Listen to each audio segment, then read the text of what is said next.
teknik juga teknologi di UTM, University Teknologi Malaysia Johor Bahru. Ya, betul.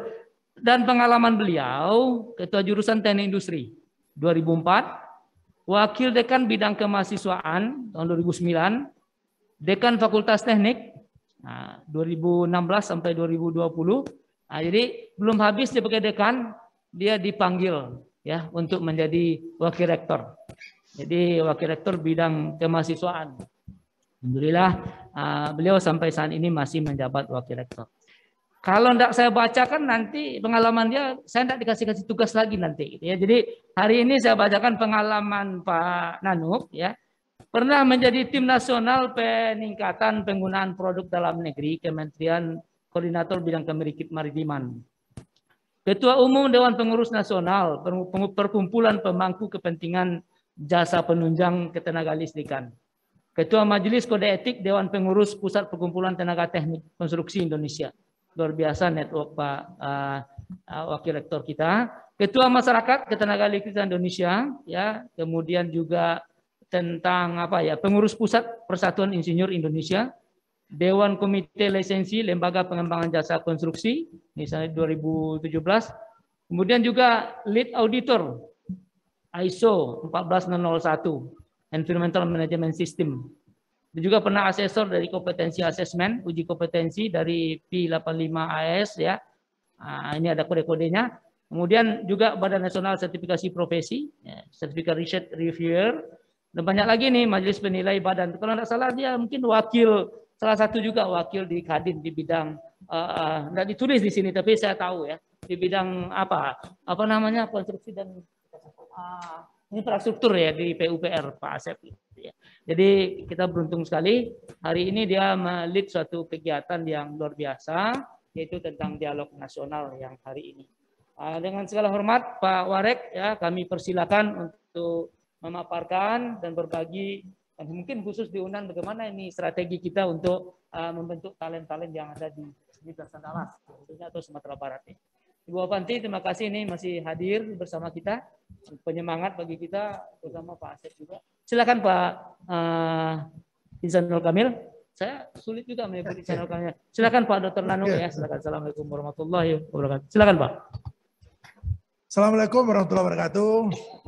Salam sehat Bapak Ibu semua, Bu Afianti, Dr. Afianti yang kami hormati, Pak Asep di Kemdikbudristek yang kami hormati juga, sama Pak Rizal ini yang hadir, Bapak Ibu semua narasumber yang hadir pada kegiatan dialog nasional pada hari ini, wabil khusus tentunya kepada semua peserta yang masih mengikuti kegiatan dialog kita ini baik secara offline terbatas maupun secara virtual menggunakan video conference tentunya. Ini moderator ini Profesor Mansah ini memang sering sesuka hatinya Pak Sep. Pertama itu memang karena saya itu kohainya Pak. Jadi kohai itu junior Pak, junior. Kan senior memang sesuka hati. Itulah tadi sesuka hati beliau ke saya gitu Pak. Tapi tidak apa-apa, saya hanya menggantikan Prof. Mansah sebagai wakil rektor bidang kemahasiswaan. Wakil rektornya beliau Pak, saya hanya menggantikan saja sekarang. Tadi sudah banyak, tadi ada mulai dari Pak Rektor ngasih sambutan, Pak Rektor, sorry Pak Rektor, ada Pak Wakil Presiden, ada Pak Menteri Koordinator Politik, Hukum dan Keamanan, terus ada dari Mas Menteri, dari Bappenas, dari KSP, ada Bu Afianti, dari Pak Asep, terus para narasumber kita yang panel 1, panel 2. Nah, sepertinya semuanya sudah lengkap nih ya. Jadi sudah dibahas tadi dari hulu sampai hilir. Sudah selesai. Nah, saya ingin nanya moderator nih, waktunya habis atau belum, Pak? Masih, Pak. Karena kalau sudah habis, ya tutup saja. Karena tadi sudah lengkap betul. Sudah lengkap betul. Tapi karena Pak Rektor kita baru masuk, saya pingin mulai UNAN di posisi mana sih standingnya sekarang? Bicara talenta 2045. Next slide, bisa dibantu. Nah, 2045 itu akan dipengaruhi oleh apa yang terjadi di 2045. Jadi nggak bisa tuh rencanakan hari ini untuk 2045, tapi nggak tahu 2045 itu yang terjadi apa gitu loh. Nggak bisa. Nah, sekarang itu kan peradaban baru. Peradaban baru yang disebut dengan peradaban digital. Orang menyebut era digital. Pada literatur lain orang menyebutnya adalah revolusi industri 4.0. Nah, di terminologi lain didefinisikan dengan ringkas bahwa revolusi industri 4.0 itu adalah bahasa paling pendek yang paling bisa dipahami semua orang. Transformasi digital. Nggak ada yang lain. Begitu transformasi digital, semuanya itu adalah revolusi industri 4.0. Artinya apa? Hampir semua aspek kehidupan pada hari ini itu diintervensi oleh yang namanya kemajuan teknologi dan inovasi digital. Sekarang aja udah kalang kabut kita kayak begini. Apa yang terjadi di 2045 Bapak Ibu semua? Kita lihat 2025 ke 2020. Itu kehidupan di muka bumi ini akan dipengaruhi oleh yang namanya open source. 3D printing dengan biaya hampir nol. Simulasi otak manusia, robot nanomedis, organ manusia cetak 3 dimensi, tangan robotik, kendaraan bahan bakar hidrogen, kecerdasan manusia, artificial intelligence yang luar biasa perkembangannya hari ini. Itu baru sampai 2030. Nah, di 2045 kecepatan internet itu udah terabit. Layar dinding holografik. Self-driving car, robot di medan pertempuran. Jadi kita nggak ngelihat tuh 2045 katanya. Bahwa pertempuran itu bukan pertempuran manusia, itu pertempuran robot. Mata bionik yang melampaui penglihatan manusia, komputer kuantum, transportasi molekul dan komersial daging in vitro tersedia. Nah, Bapak Ibu semua, kami hanya ingin menyampaikan bahwa mumpung ada Bu Afianti, mumpung ada Pak Asep, bahwa grand design talenta Indonesia yang harus selesai di 2022. Di 2022. Itu juga harus menghitung kemajuan teknologi yang terjadi di 2045. Karena di samping visi kemanusiaannya, visi teknologi juga harus masuk. Karena memang manusia akan berubah di 2045. Mudah-mudahan kita masih ada lah.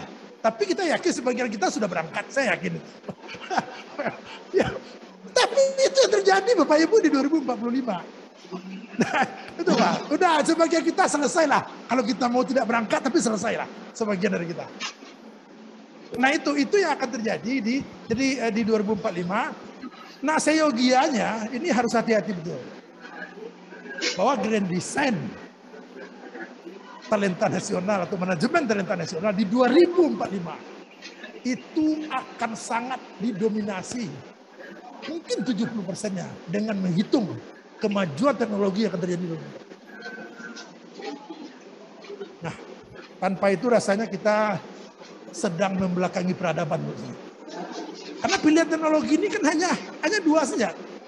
Kita menjadi pengikut saja dari teknologi ini atau kita bagian dari orang yang berinisiatif untuk memberi warna terhadap kemajuan teknologi. Nah tentu Grand Design Manajemen Talenta Nasional ingin menjadikan talenta Indonesia 2045, tapi kita sebut talenta unggul, ya bukan hanya menjadi korban teknologi, tapi memang inisiator-inisiator republik yang memang menjadi bagian dari mozaik-mozaik dominan, perubahan peradaban di 2045. Itu. Nah ini nggak usah, Pak Ibu, saya ingin. Nah ini juga megatrend 2045 tadi sudah disampaikan tadi dari Bappenas juga, tapi saya yakin sudah masuk ini bahwa menghitung megatrend dunia 2045 yang akan terjadi itu juga menjadi basis tadi dalam penyusunan Grand Design Sistem Manajemen Talenta Nasional. Geopolitik ini juga tadi sempat dibahas. Geopolitik yang akan berpengaruh luar biasa pada masa-masa depan. Kita sedang diramal untuk dinamika geopolitik yang sangat luar biasa yang akan mempengaruhi juga peradaban di masa depan.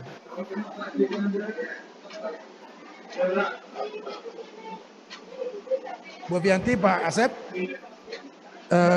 saya memberi saran Pak, Universitas memberi saran Pak, ada 2 basis utama Pak. Satu megatrend 2045, satu lagi mega shifting. 2 poin penting yang begitu luar biasa yang akan berubah secara terus-menerus. Nah mudah-mudahan itu bisa menjadi basis dari langkah kita bersama dalam membangun Indonesia emas di 2045. Termasuk dalam konteks tentunya melihat masa depan dari talenta unggul Indonesia di 2045. Nah, saya ingin Bapak Ibu membandingkan saja gambar yang agak bagus ini. Apa yang terjadi di 2020 kalau kita bandingkan 2021 Bapak Ibu? Ada 500 jam per 60 detik. 1 menit. 500 jam konten di-upload di YouTube. Ada 1,4 juta scrolling. Ada 1,4 juta scrolling yang terjadi di Facebook. Per 60 second.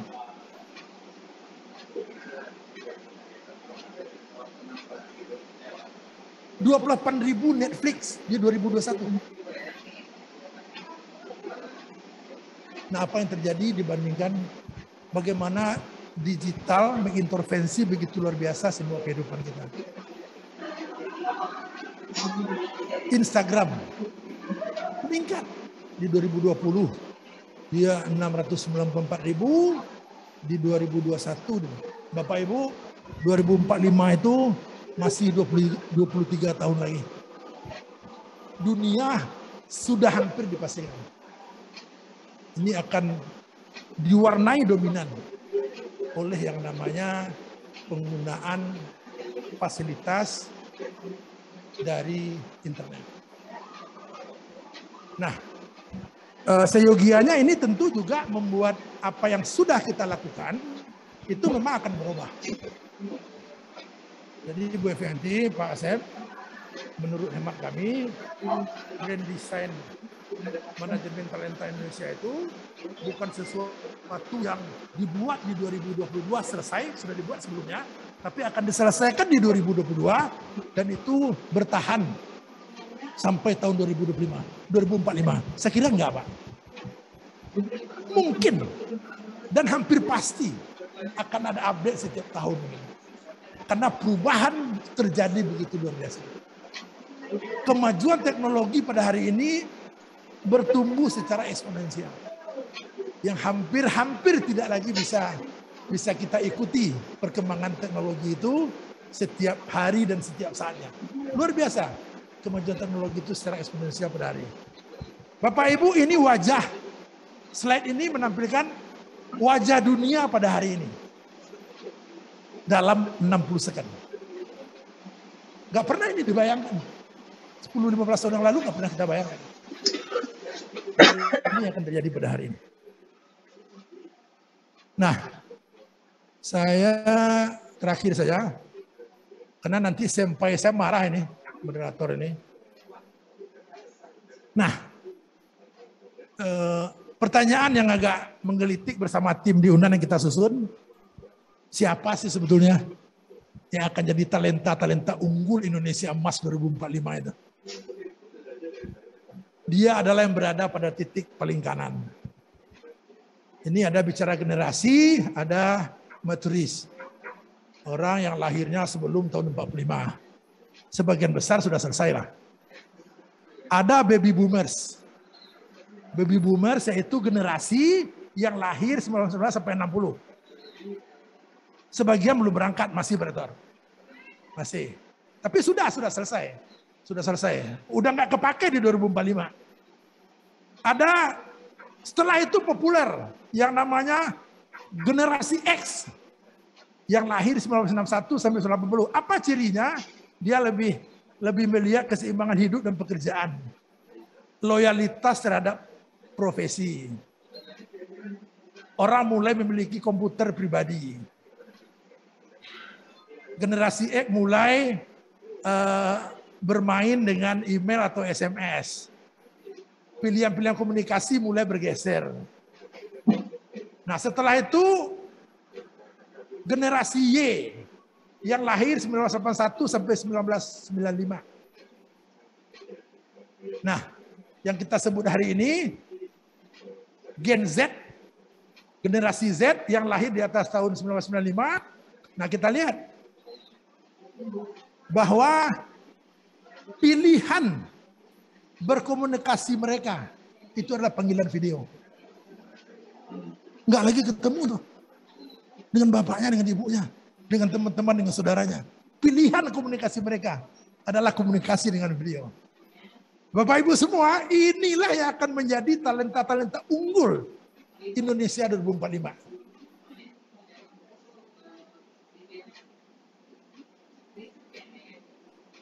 Pada saat seorang ibu mengandung anaknya pada hari ini, si ibunya sudah dengan familiar dengan yang namanya gadget, Pak. Itu berbeda dengan kita 20-30 tahun yang lalu. Jadi dalam kandungan saja Pak Yosya, itu sudah sangat familiar dengan yang namanya gadget, orang tuanya. Nah itu yang menjadi pertanyaan paling menarik, apakah perlakuan yang kita berikan hari ini?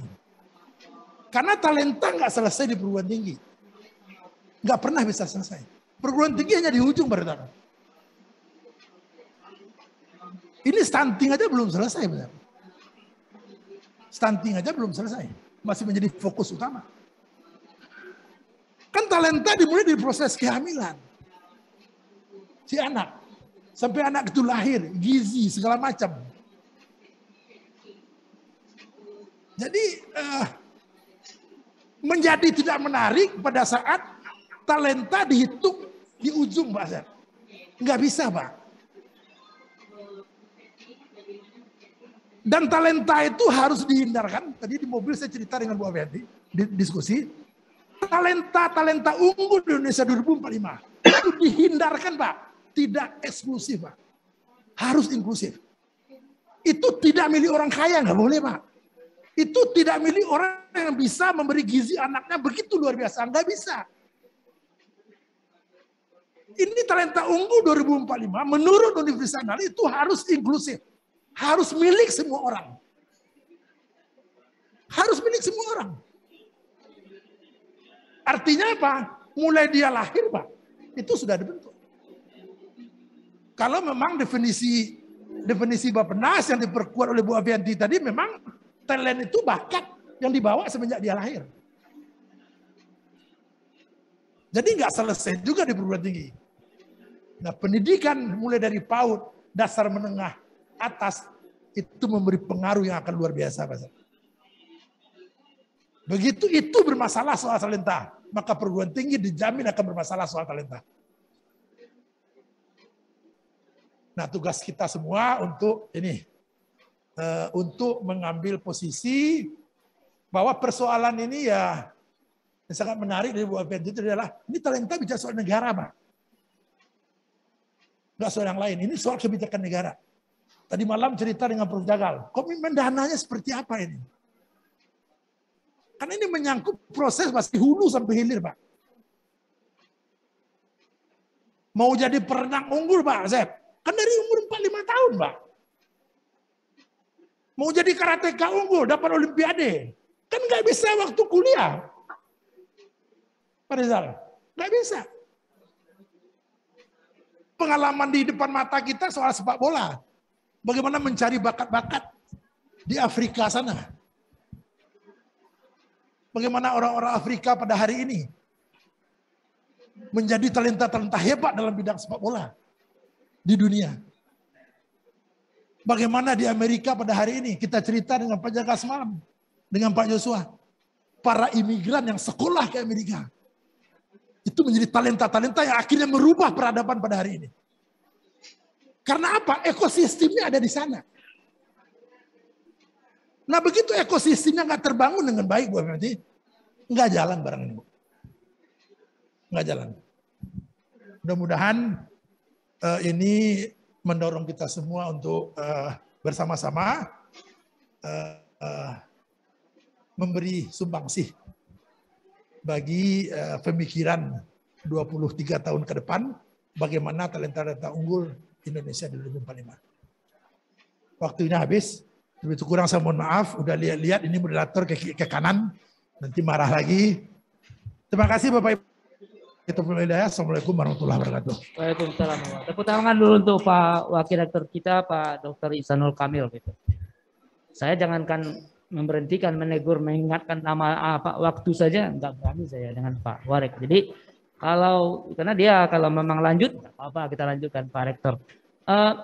Terima kasih Pak Warek sekali lagi atas paparannya. Saya rasa sangat menggugah ya diskusi kita pada sore hari ini. Selamat Pak Rektor yang kami hormati, sudah hadir lagi di sesi sore ini. Pak Rektor, terima kasih Pak Prof. Yuliandri. Kami tadi sudah memaparkan ya dari 6 pembicara. Saya mungkin tidak perlu diskusi kita karena waktunya sudah jam 5. Ini saya minta pamit dulu dengan Pak Warek. Apakah ada waktu diskusi atau kita cukupkan di jam 5 ini? Atau memang kalau ada yang perlu itu? Oke, baik. Kalau begitu, terima kasih Pak Warek ya.